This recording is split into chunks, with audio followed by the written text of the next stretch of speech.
जय हिंद साथियों। हमने जैसे आपका मैथमेटिक्स का सेशन स्टार्ट किया था जिसमें अपन जनरल मैथ के संख्या प्रणाली नंबर सिस्टम पढ़ रहे थे, जिसमें अपन ने कुल नंबर कितने होते हैं, कल बेसिक चीज़ें पढ़ी थी कि नेचुरल नंबर क्या होते हैं, होल नंबर क्या होते हैं, इंटीजर्स क्या होते हैं। तो वो एक तरह से आपको उनका परिचय था, इंट्रोडक्शन था। तो आज अपन पढ़ेंगे सिस्टमेटिक ढंग से कि ये क्या चीज़ है, संख्या प्रणाली होती क्या है, प्राकृतिक संख्याएं क्या हैं, पूर्ण संख्याएं क्या हैं, उनके नियम, पूर्ववर्ती संख्या, अपरवर्ती संख्या, तो ये होती क्या है। ठीक है, अपन चलते हैं आगे। जैसे अपन ने पढ़ा था कल कि प्राकृतिक संख्याएं, नेचुरल नंबर किन्हें कहते हैं, अपन किन नंबर को अपन प्राकृतिक संख्या या नेचुरल नंबर कहते हैं।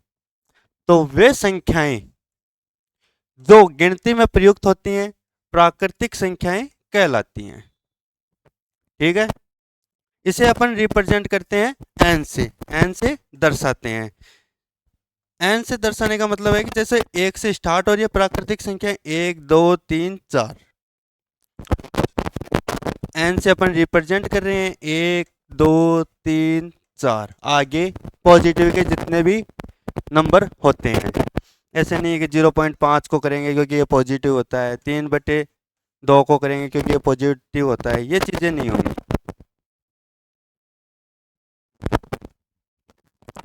तो आगे अपन इसमें पढ़ते हैं कि नेचुरल यहाँ से लिया गया है, एन से नेचुरल। ठीक है, तो आगे की टॉपिक है पूर्ण संख्याएं। पूर्ण संख्याएं, होल नंबर। पूर्ण संख्याओं को इंग्लिश में क्या कहते हैं? Whole number. प्राकृतिक संख्याओं में शून्य को शामिल करने पर पूर्ण संख्याएं बनती हैं। मतलब जो अपनी प्राकृतिक संख्याएं थी, नेचुरल नंबर थे,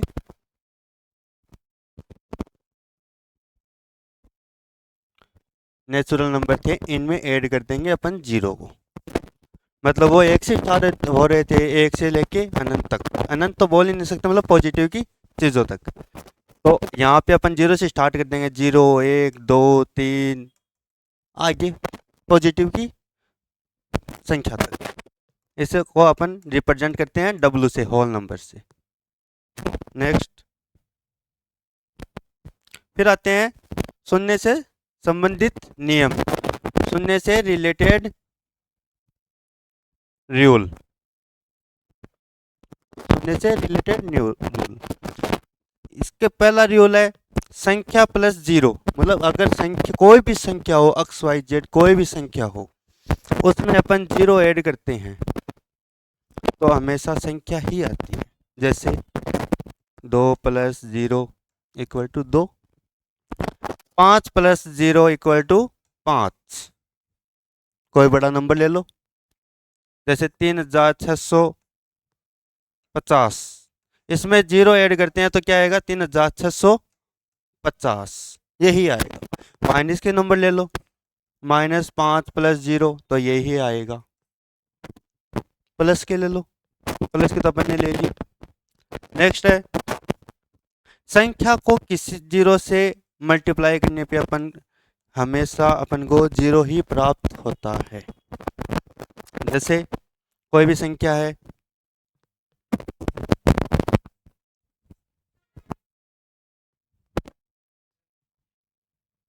कोई भी संख्या है, जैसे 4 × 0 तो हमेशा आंसर क्या आएगा? जीरो। -5 × 0 तो हमेशा आंसर आएगा जीरो। किसी भी नंबर को अपन जीरो से मल्टीप्लाई करते हैं तो हमेशा जीरो आता है।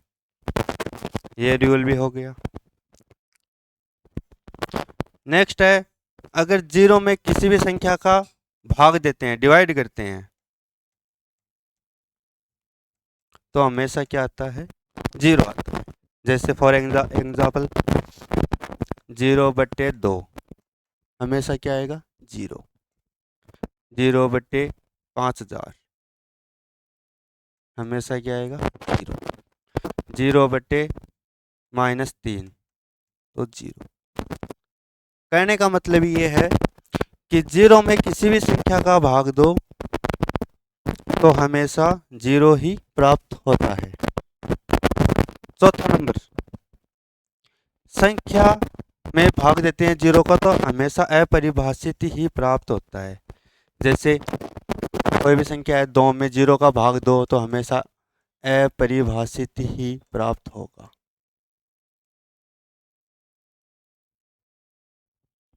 अपरिभाषित प्राप्त होगा। जैसे जीरो में भाग देते हैं चार का तो यहाँ भी अपरिभाषित ही प्राप्त होगा, क्योंकि जीरो में चार का भाग जाएगा नहीं, अपरिभाषित होगा। ठीक है। फिर आता है किसी भी संख्या की पावर शून्य हो, मतलब संख्या की घात शून्य या जीरो हो तो हमेशा एक आता है। जैसे एक की पावर एक हो तो एक आएगा, दो की पावर जीरो हो तो एक आएगा।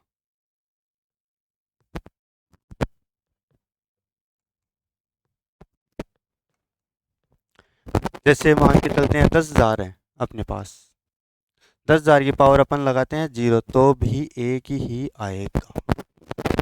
ठीक है, मतलब कोई भी संख्या हो उसकी पावर जीरो लेने पे हमेशा एक ही प्राप्त होता है। नेक्स्ट,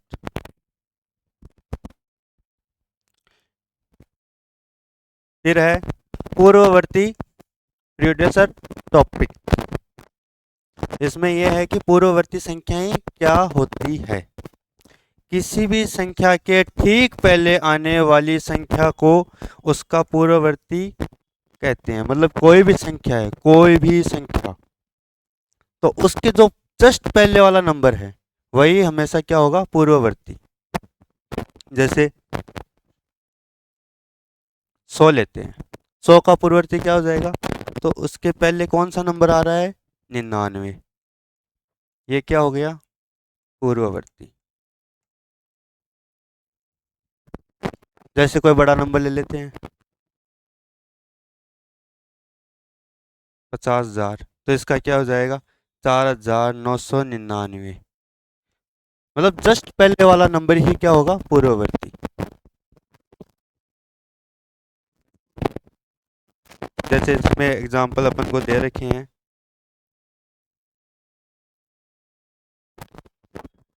उदाहरण 1,024 का पूर्ववर्ती क्या होगा, 1,023, मतलब जस्ट पहले वाला। 8,00,000 का पूर्ववर्ती क्या होगा, 7,99,999, क्योंकि जस्ट पहले वाला। फिर है परवर्ती, सक्सेसर।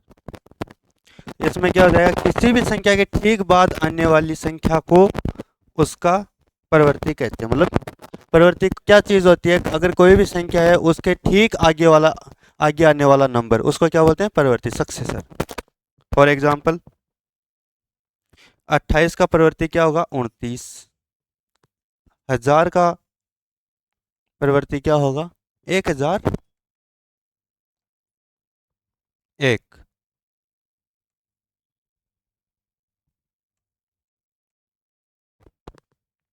ठीक है।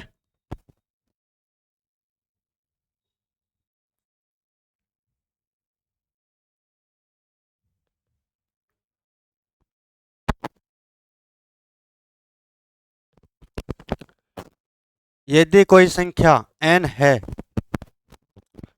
तो उसकी परवर्ती संख्या क्या होगी। अगर कोई संख्या n है तो उसकी परवर्ती क्या होगी। परवर्ती का मतलब क्या होता है, मैंने अभी बताया कि एक बढ़ा के, जैसे इसका क्या हो जाएगा, n+1, ये इसका फॉर्मूला हो गया। फिर है नेक्स्ट, योगात्मक तत्व। योगात्मक तत्व का मतलब होता है एडिटिव आइडेंटिटी। इसकी परिभाषा है, जिसे जोड़ने से किसी संख्या के मान में कोई परिवर्तन न हो उसे क्या बोलते हैं, योगात्मक तत्व बोलते हैं। तो ये होते कौन से हैं, इसके जो महत्वपूर्ण तथ्य हैं,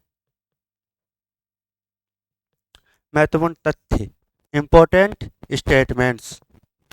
किसी भी संख्या के लिए योग योगात्मक तत्व है सदैव जीरो होता है। मतलब कोई भी संख्या है उसमें अगर हमेशा अपन जीरो जोड़ेंगे तो वही संख्या रहेगी। जैसे 4 + 0 क्या आ गया 4। अगर माइनस की लेते हैं कोई भी नंबर, -5 + 0 तो ये भी क्या होगा -5।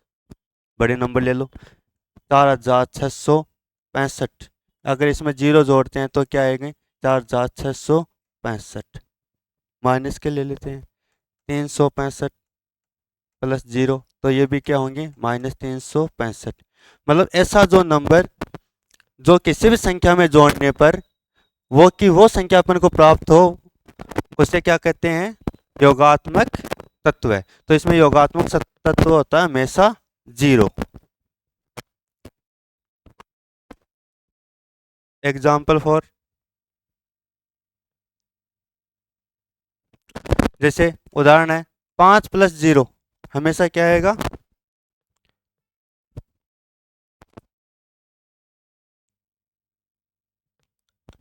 5 में जीरो ऐड किया क्या आया 5। -12 में जीरो ऐड किया क्या है -12। 0 + 100 तो क्या है 100।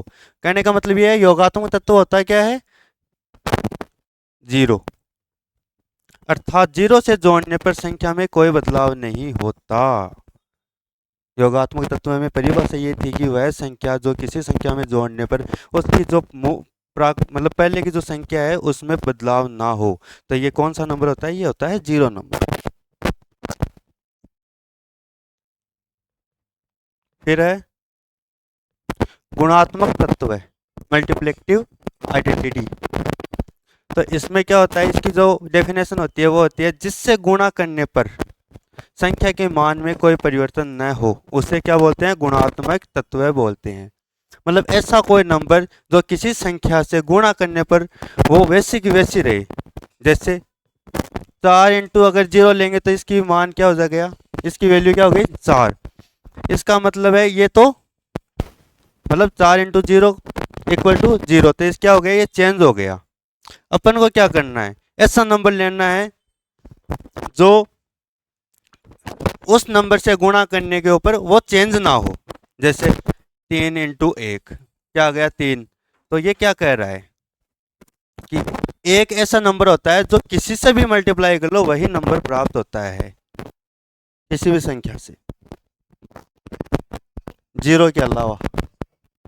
जीरो में चेंज हो जाता है। तो इसका क्या होता है गुणात्मक तत्व होता है एक। क्या होता है एक। जैसे किसी भी संख्या के लिए गुणात्मक तत्व सदैव एक होता है।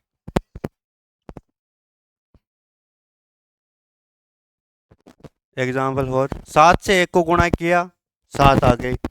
-9 को 1 से गुणा किया -9 आ गई। 1 से 45 को गुणा किया 45 आ गई। अर्थात 1 से गुणा करने पर संख्या अपरिवर्तित रहती है।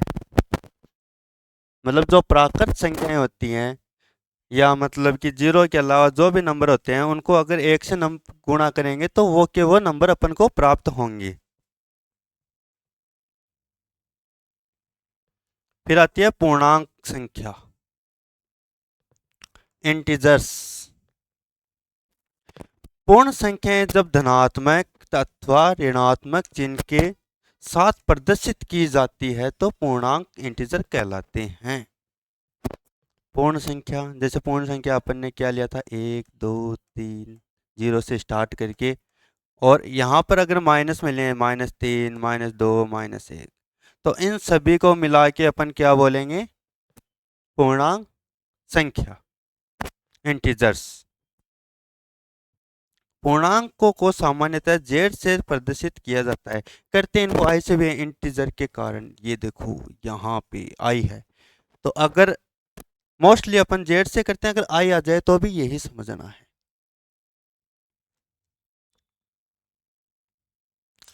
फिर आते हैं पूर्णांकों के प्रकार टाइप्स ऑफ इंटीजर्स। पहला है धनात्मक पूर्णांक पॉजिटिव इंटीजर। लिख देता हूं पॉजिटिव इंटीजर्स।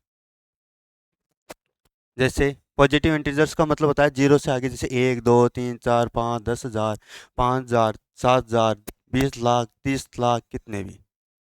ऋणात्मक पूर्णांक का मतलब होता है नेगेटिव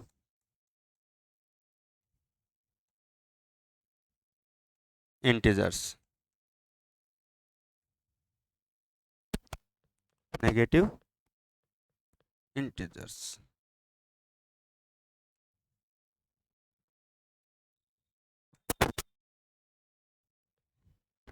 इसमें आते हैं जो जीरो से जो छोटे होते हैं, जैसे -1 -2 -3 -5। माइनस के जो भी आगे बढ़ते जाएंगे उस हिसाब से, जैसे माइनस के 10,000 हो गए, माइनस के 50,000 हो गए, माइनस के कितने भी आगे। फिर आता है थर्ड, शून्य। शून्य न तो धनात्मक है और न ही ऋणात्मक है। शून्य न तो पॉजिटिव है न नेगेटिव है, इसलिए इसको अलग टाइप रखा गया है इसका।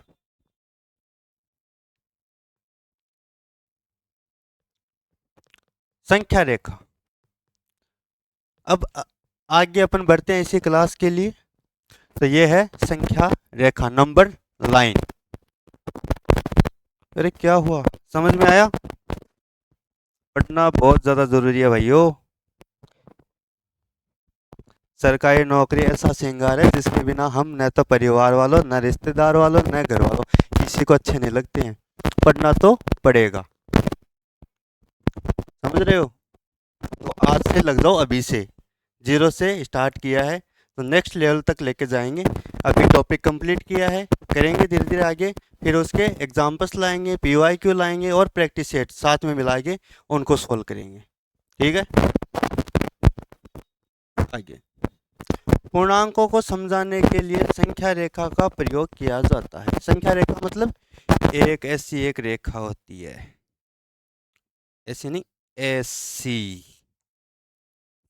इस तीर का मतलब है आगे भी जा रहे हैं, समझ रहे हो? यहाँ जीरो होता है, इस तरफ होते हैं पॉजिटिव नंबर्स। इस तरफ क्या होते हैं? Positive number. 1 2 3 4, आगे चलते रहो। फिर है -1 -2 -3, ये भी इधर आगे चलते रहो। तो ये हो गए पॉजिटिव। अभी जो अपन ने पढ़े थे इंटीजर्स, ये है नेगेटिव इंटीजर्स। और ये जीरो, जो दोनों ही नहीं होता, न तो पॉजिटिव होता है न नेगेटिव होता है। जीरो के दाईं ओर की संख्याएं धनात्मक पूर्णांक होती हैं, ये वाली। फिर है जीरो के बाईं ओर वाली संख्याएं ऋणात्मक पूर्णांक होती है। अब इनके उदाहरण देख लेते हैं। ये देखो, ये इतने इतने हो गए नेगेटिव इंटीजर्स, ये इतने इतने हो गए पॉजिटिव इंटीजर्स, और ये जीरो तो दोनों में नहीं आता, बिचौला, मतलब दोनों में नहीं है, न तो पॉजिटिव है न ही नेगेटिव है। फिर है महत्वपूर्ण नोट्स, इंपॉर्टेंट नोट्स। इसमें ये बताए गए हैं, ये क्वेश्चन आते हैं, छोटे क्वेश्चन के रूप में आ जाते हैं कि बताओ सबसे छोटा धनात्मक पूर्णांक क्या होता है। तो अपन को पता होगा कि सबसे छोटा धनात्मक पूर्णांक होता है क्या है, मतलब जीरो के जस्ट आगे वाला, ऐसे लिखते हैं ना धनात्मक पूर्णांक को। तो ये वाला एक क्या होता है? एक होता है। सबसे बड़ा ऋणात्मक पूर्णांक कौन सा होता है? समझने की बात यह है कि जैसे अपन ने एक लाइन बनाई थी, यहाँ जीरो लिया था, -1 -2 -3, और यहाँ लिए थे 1 2 3। तो जीरो से इधर चलने पर इनकी वैल्यू बढ़ती जाती है, इनके मान बढ़ते जाते हैं। जैसे एक है तो दो एक से बड़ा हो गया, तीन है तो तीन दो से बड़ा हो गया, ऐसे इधर उल्टा होता है। इधर जैसे ये नंबर है तो ये इस वाले नंबर से बड़ा होगा, -1 -2 से बड़ा होगा, -2 -3 से बड़ा होगा, -3 -4 से। मतलब अगर अपन जैसे मान के चलते हैं -435 है अपने पास, और एक है -433, तो ये बड़ा होगा क्योंकि ये जीरो की तरफ चल रहा है। जो माइनस की संख्या होती है वो जीरो की तरफ चलने पर हमेशा बढ़ती हैं, और जो पॉजिटिव की संख्या होती है वो जीरो से दूर जाने पर बढ़ती हैं, उनका मान ज़्यादा बढ़ जाता है। पहला हो गया, सबसे बड़ा ऋणात्मक पूर्णांक कौन सा होता है? -1, ये वाला। फिर होता है संख्या जितनी बड़ी होती है ऋणात्मक संख्याओं में वह उतनी ही छोटी मानी जाती है। मतलब आपको जो भी ऋणात्मक पूर्णांक दे रखे हैं उनमें जितनी बड़ी संख्या होगी ऋणात्मक की वो उतनी ही छोटी मानी जाती है। जैसे उदाहरण है -8 और -23 है, तो बताओ कौन सी होगी इसमें से सबसे बड़ी संख्या कौन सी होगी। मैंने क्या बोला, जीरो के पास बढ़ती हुई -23 यहाँ आ रहा है, -8 यहाँ आएगा, तो ये कौन सी हो जाएगी, ये बड़ी हो जाएगी। इसमें क्या दे रखा है, ये बड़ी दे रखी है। ये देखो इसका मुंह इधर दे रखा है, जिसकी तरफ मुंह खुला हो वो बहुत बड़ी संख्या होती है। ये सिंबल देख लेना, जिसकी तरफ ये मुंह खुला है या ऐसे खुला है तो वो ये वाली बड़ी है, अगर इस तरफ खुला है तो ये वाली बड़ी है। फिर है -6 और -15, मुंह किस तरफ खुला है, इस तरफ, ये तो मैंने दे रखा है, वहाँ भी एरर आ जाए तो ये बड़ी होगी हमेशा। माइनस की जो छोटी संख्या होती है वही हमेशा बड़ी संख्या होती है। जैसे -5 है, -13 है, तो कौन से नंबर वैसे छोटे लग रहे हैं, -5 छोटे लग रहे हैं, अपन ये सबसे बड़े होंगे, ये सबसे बड़े होंगे। मुंह भी इधर खोल रखा है अपन ने, ठीक है। एक है -31, -28, तो कौन सी संख्या सबसे छोटी लग रही है, -28, पर ये सबसे बड़ी है। मुंह भी देखो इधर खुला हुआ है, ठीक है। ये इसलिए क्योंकि संख्या रेखा पर जो संख्या दाईं ओर होती है वह बड़ी मानी जाती है। मतलब जैसे इधर इधर बढ़ते जाओगे, इधर इधर बढ़ते जाओगे, वो संख्या बढ़ती जाएगी। जैसे -3 है, -2 है, -1 है, ये 0 है, 1 है, 2 है, 3 है, मतलब इस तरफ जैसे जैसे बढ़ेंगे ना संख्या बढ़ती जाएगी।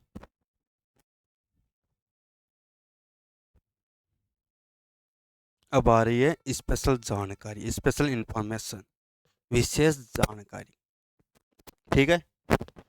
यदि दो ऋणात्मक संख्याएं लगातार हों तो उनकी तुलना संख्या रेखा के आधार पर की जाती है। जो जो संख्या शून्य के अधिक निकट होगी वह बड़ी मानी जाएगी। ये तो मैंने बताया कि जो शून्य के सबसे नजदीक होगी वो हमेशा बड़ी मानी जाएगी, नेगेटिव वाली, न कि पॉजिटिव वाली। जैसे एग्जांपल है -2 -5 से बड़ा है, क्योंकि -2 शून्य के अधिक निकट है। जैसे मान के चलते अपन रेखा चित्र पे देखते हैं,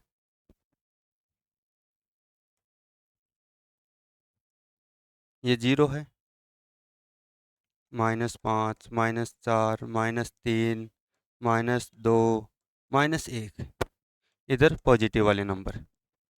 -5 क्या है, 0 से दूर है, ये इतना दूर है। और ये -2 क्या है, 0 के पास है, और ये इधर बढ़ रहे हैं, तो -2 हमेशा क्या होगी, अधिक बड़ी होगी। अगर ऐसे ही आता है कि +2 और 5 में से कौन सी बड़ी है, तो यहाँ था 1, यहाँ होता 2, यहाँ होता 3, यहाँ होता 4, यहाँ होता 5, तो 5 देखो इधर बढ़ रही है आगे आगे। पॉजिटिव में जो जितने ज़्यादा दूर नंबर होंगे उतने बड़े होंगे, तो ये 5 देखो दूर है, ये 2 पास में है, ये माइनस नहीं है भाई। हाँ, समझ गए। फिर आगे, फिर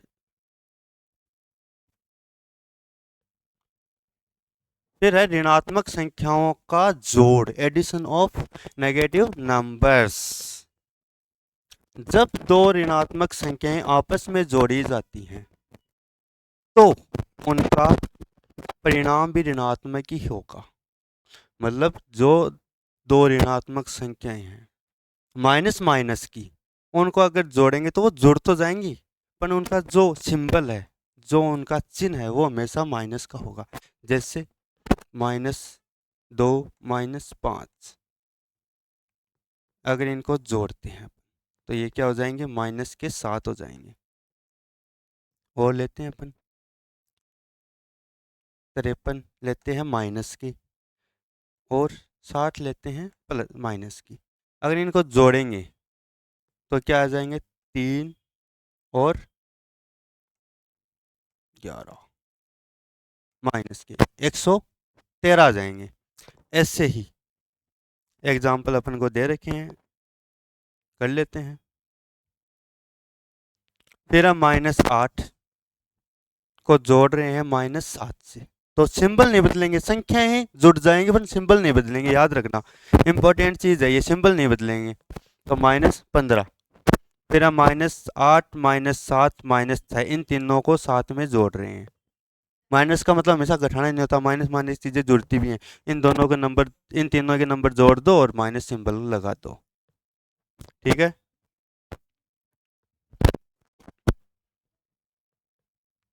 अर्थात ऋणात्मक संख्याओं को जोड़ते समय उनके मान, एब्सोल्यूट वैल्यू, जोड़े जाते हैं और उत्तर पर ऋणात्मक चिन्ह लगा रहता है। मैंने अभी तो बताया है कि जो सेम चिन्ह है, जैसे माइनस माइनस के, उनको जोड़ दो और माइनस चिन्ह लगा दो, बस। अब आ रहे हैं गुणा के नियम, रूल्स ऑफ मल्टीप्लेक्शन, चिन्हों के नियम। चिन्ह जैसे अगर अपन प्लस को गुणा करते हैं प्लस से तो हमेशा आएगा प्लस, माइनस को गुणा करते हैं माइनस से तो हमेशा आएगा प्लस, प्लस को गुणा करते हैं माइनस से तो आएगा माइनस, माइनस को गुणा करते हैं प्लस से तो भी आएगा माइनस। ये रूल याद रखो, पूरे अलजेब्रा में यही चाहिए, पूरी में कहीं भी मैथ में कोई भी टॉपिक हो, ये रूल हमेशा याद काम आएगा ही आएगा, क्योंकि मल्टीप्लाई वगैरह सबको करना होता है। ठीक है। निष्कर्ष, इसका रिजल्ट, समान चिन्हों का गुणा हमेशा धनात्मक होता है, जो मतलब कि इक्वल जो सिंबल्स होते हैं उनका क्या होता है, मल्टीप्लाई क्या होता है, पॉजिटिव होता है।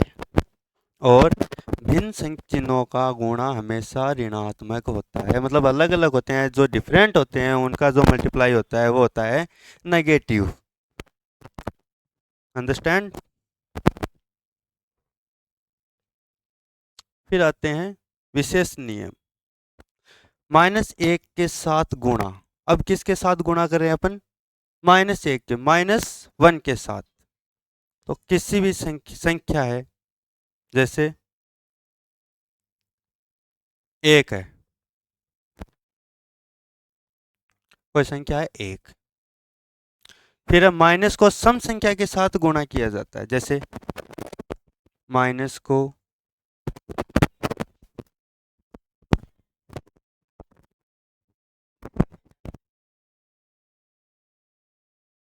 -1 से किया।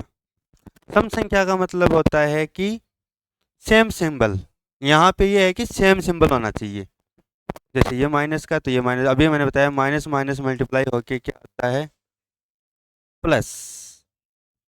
ठीक है। फिर आता है माइनस और विषम संख्या, विषम संख्या का मतलब ये नहीं है कि अलग अलग है, जैसे माइनस का ये 1 लिया था अपन ने और यहाँ गुणा कर रहे हैं +1 से, तो क्या आएगा, माइनस का 1 ही आएगा। यहाँ संख्या की जगह अपन को करना चाहिए चिन्ह, सम चिन्ह, यहाँ विषम चिन्ह। यह नियम सामान्यतः चिन्ह परिवर्तन समझाने के लिए प्रयोग किया जाता है। आगे आती हैं परिमेय संख्या, जो अपन ने कल भी पढ़ी थी, रेशनल नंबर्स।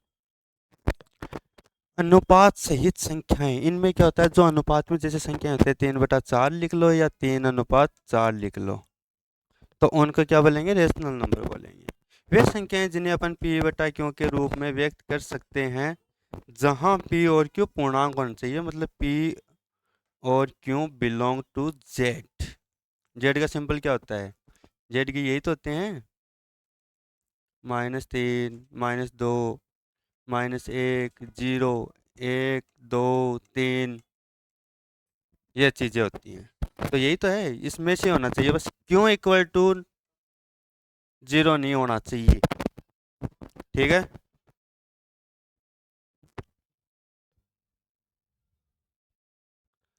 परिभाषा अभी बता दी मैंने, ये जिन्हें हम p/q के रूप में लिख सकते हैं, p और q दोनों पूर्णांक हो, q नॉट इक्वल टू 0 होना चाहिए, इन्हें ही परिमेय संख्याएं कहते हैं।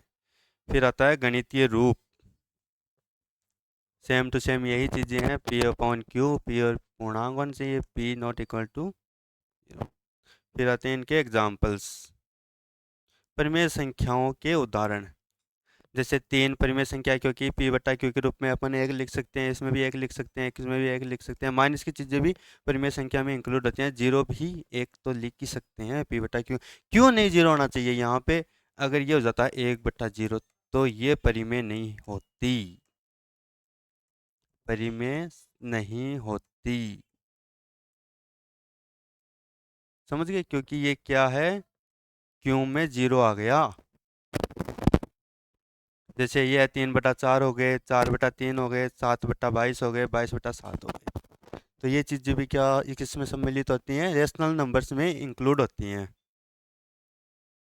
इन सभी को p बटा q के रूप में लिखा जा सकता है, इसलिए परिमेय संख्याएं हैं। परिमेय संख्या और अपरिमेय संख्याओं में डिफरेंस, अंतर, कि इनमें अंतर क्या है? परिमेय संख्याएं जिनका मान निश्चित एग्जैक्ट होता है। उदाहरण,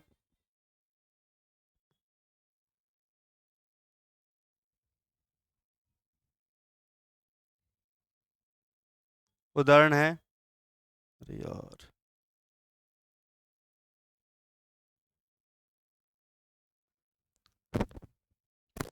√4 है। √4 की वैल्यू क्या होती है? √4 की वैल्यू क्या होती है? यहाँ 2 लिख रखी है, प्लस माइनस 2 होती है। ये भी एग्जैक्ट ही है। आता तो इंटीजर में ही है, परिमेय संख्या इंटीजर में तो आ ही सकती है। अभी तो बोला है p और q इंक्लूड z, माइनस और प्लस 2 किस में इंक्लूड होते हैं? z में होते हैं। ये एक निश्चित मान है, इसलिए ये परिमेय संख्या है। माइनस का भी निश्चित होता है और प्लस का भी निश्चित होता है। अपरिमेय संख्याएं जिनका मान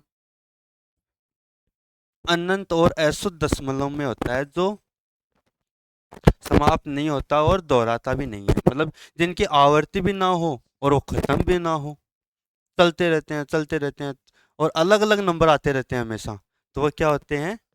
अपरिमेय संख्याएं होती है। मतलब अनंत तक और अशुद्ध दशमलव, जैसे 2.4 हो गए, ये तो शुद्ध हो गया। ये हो गए 2.4, 1, 3, 2, 5, 3, 2, 1, 4, कुछ भी आते जाते रहते हैं। नेक्स्ट, जैसे आ गया ना एग्जाम्पल, ये रहा। √3 की वैल्यू ये ऐसे चलती रहती है, 1.7, 3, 2, 5, 10, 15। वह लगभग मान है, यह लगभग मान है और दशमलव अनंत तक चलता है, इसलिए यह अपरिमेय संख्या है। मतलब रूट की जो संख्या होती है, जैसे 2, -3, -5, अभाज्य संख्याएं होती हैं, जिनको अपन बोलते हैं नॉर्मली, तो वो संख्याएं क्या होती हैं? अपरिमेय संख्याएं होती हैं।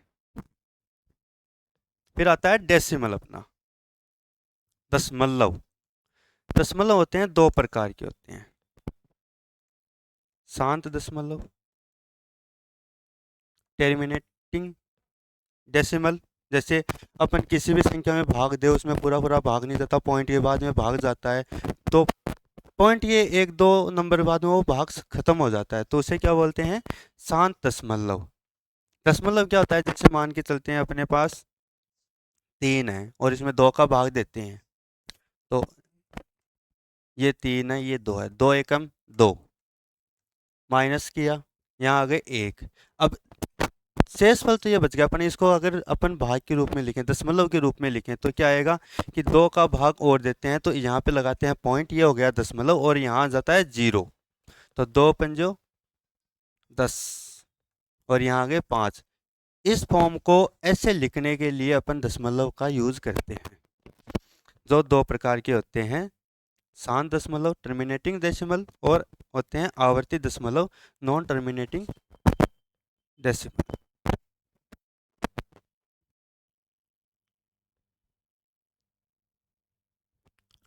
आवर्ती दशमलव का क्या मतलब होता है कि जैसे कोई किसी नंबर में भाग दिया, जैसे मान के चलते हैं 10 में 3 का भाग दिया, तो क्या आ जाएंगे? 3.3, 3, 3, 3। ये जो बार बार रिपीट हो रहे हैं, इसे क्या बोलेंगे अपन? आवर्ती। रिपीटेशन होता है, मतलब यहाँ लिख सकते हैं अपन 3.3 का बार, बस यहाँ खत्म। तो ये भी क्या होते हैं? आवर्ती दशमलव। शांत दशमलव के अंदर ही इनको भी रखा जाता है, परिमेय होते हैं ये भी। समाप्त और आवर्ती दशमलव दोनों परिमेय होते हैं, अभी बोला ना, समाप्त नहीं है, शांत है, शांत और आवर्ती दशमलव दोनों परिमेय संख्याएं होती है।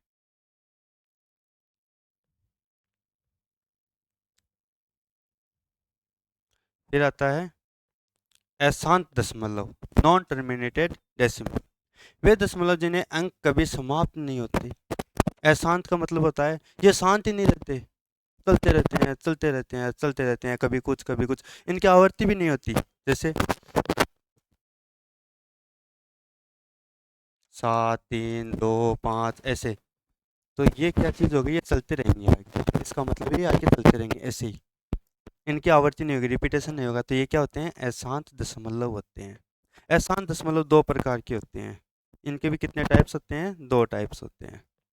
आवर्ती दशमलव, वे दशमलव जो जिनमें कोई अंक या अंकों का समूह बार बार दोहराया जाता है। अभी बताया है कि जैसे रिपीटेशन होता है तो वो क्या हो गए, आवर्ती दशमलव हो गए। और इसके अंदर जिसमें रिपीटेशन ना हो वो क्या हो गए, अनावर्ती अशांत दशमलव हो गए। जिसमें रिपीटेशन नहीं होता वो आवर्ती अशांत दशमलव होते हैं, ये होते हैं अपरिमेय। क्या होते हैं ये, अपरिमेय होते हैं, अपरिमेय संख्याएं होती हैं।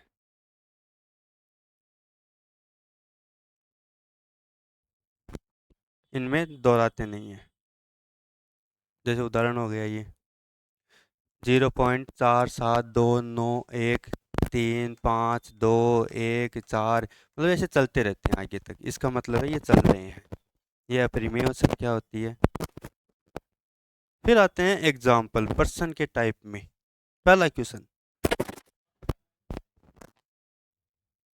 1/7 है,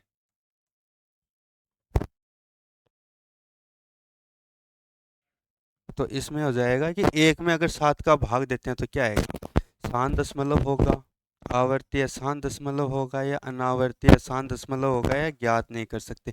इनमें से होगा कौन सा, सोल्व करो, जिससे आप इसमें भाग दो। तो इसमें भाग देते हैं अपन एक में 7 का। अब अपने पास ये फुल वैल्यू तो है नहीं, तो अपन को लेना पड़ेगा जीरो लगा के पॉइंट, यहाँ लिए 10, 7 एकम 7, तो यहाँ आ गए 3। अब यहाँ भी फुल वैल्यू नहीं है अपने पास, तो यहाँ भी अपन पॉइंट की उतारेंगे जीरो। तो 7 यहाँ 7 चौक 28, ये आ गए 2। ऐसे ही एक जीरो और लेते हैं, तो 7 दूनी 14, तो 14 में क्या आ गए, ये आ गए 6। तो ऐसे ये चलते रहेंगे, ये कभी खत्म नहीं होंगे। तो शांत तो कौन से होते हैं, जो शांत हो जाते हैं, खत्म हो जाते हैं। आवर्ती कौन से होते हैं, जिनकी आवर्ती होती है बारी बारी एक एक नंबर आते रहते हैं, एक एक नंबर आते रहते हैं।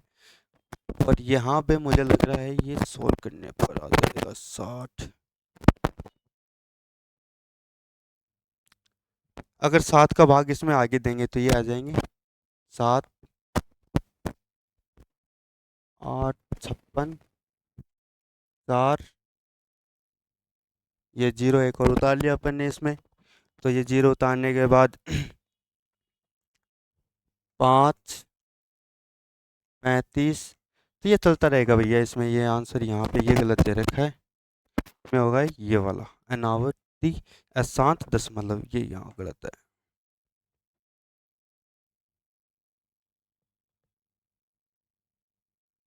गलत नहीं है, गलत नहीं है, सॉरी सॉरी सॉरी। ये देखो आवर्ती अशांत दशमलव ही होगा इसमें, ये रिपीटेशन यहाँ तक हो रहा है।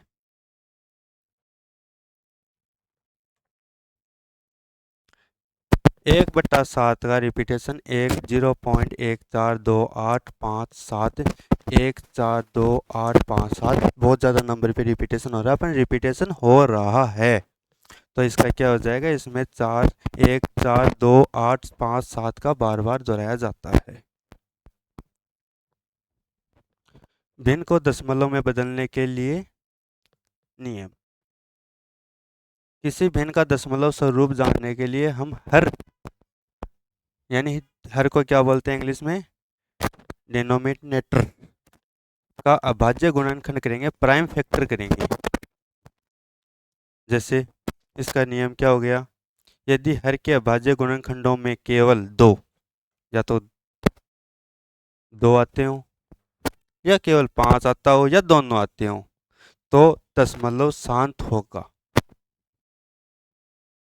अन्यथा दशमलव अशांत आवर्ती होगा, नॉन टर्मिनेटिंग होगा। अगर इसमें 2 भी नहीं आ रहे, 5 नहीं आ रहे और या दोनों नहीं आ रहे, इन तीनों में कुछ भी आता है तो वो तो होगा शांत। अगर ये तीनों में कुछ नहीं आ रहा तो वो होंगे अशांत। जैसे उदाहरण है 1/8, तो 8 में क्या आ रहा है, हर का मतलब क्या होता है, नीचे वाला पार्ट। जैसे 4/5 लिखो तो ये तो हो गया अंश, ये हो गया हर। तो इसके जो फैक्टर होते हैं वो क्या होते हैं, फैक्टर करते हैं ऐसे,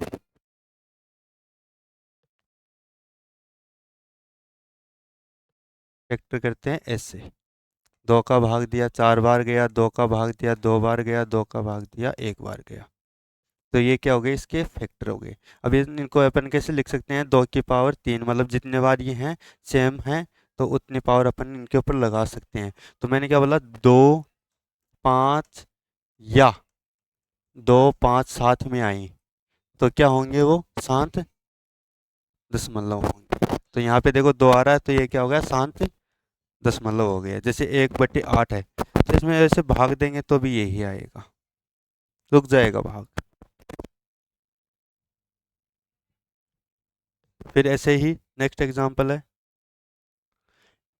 1/20, 20 का क्या हो गया, 2 और 5 दोनों आ रहे हैं तो ये भी क्या हो गया, शांत दशमलव हो गया। 1/20 में भाग देने पर आएंगे 0.05।